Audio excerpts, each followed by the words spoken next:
Sa bawat sulok ng ating mga syudad, may kwento ng kapabayaan. Basurang naiipon, ilog na unti-unting nalalasan. Hindi dahil kulang ang basurahan, kundi dahil unti-unti nating kinalilimutan ang disiplina. Ngunit ngayon, hindi lang kalat ang dumarating. Bagyo at malalakas na ulan ay bumabalik-balik, nagdadala ng baha at panganib. Tulad ng nagdaang bagyong Tino na nag-iwan ng malawakang pagbaha at pinsala sa mga tahanan at buhay ng mga kababayan natin. Sa gitna ng araw-araw na paglalakbay, naman tinapon na maayos ko? may mga pagpiling ginagawa, mga desisyong tila maliit, ngunit may kapangyarihang magbago ang kapaligiran at ang ating kinabukasan.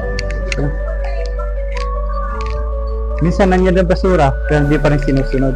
Wala na ulang ang disiplina. Lalo sa segregation. Sa bawat pagtanggi sa plastic, sa bawat kamay na naglilinis, sa bawat paalalang ibinabahagi, nabubuo ang kultura ng pananagutan.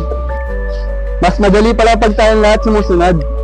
Malinis ang campus at malinis din ang komunidad. Hindi lamang para hindi magkalat, kundi para maging handa sa unos, baha, at lahat ng pagsubok na dumarating sa ating bayan. Kapag nagsama-sama ang disiplina at malasakit, ang pagbabago ay hindi na pangarap. Ito ay realidad, hindi sa pilitan, kundi kusang loob. Tara, pumasok na tayo. Teka lang, tapon muna natin to sa tamang basura para hindi tayo makadagdag sa mga polusyon. Tara. Lagay nyo dito. Ang disiplina ay hindi hinihintay. Ito ay sinisimulan. Hindi lang sa pagtatapon ng basura, kundi pati na rin sa pagprotekta sa ating komunidad mula sa dilubyo ng baha at bagyo.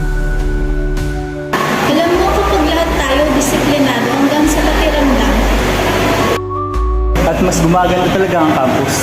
Our waste today shapes our tomorrow. Every piece of trash we throw carelessly adds to pollution, floods, and health risks in our communities. Segregate your waste, reduce what you use, reuse what you can, and dispose properly.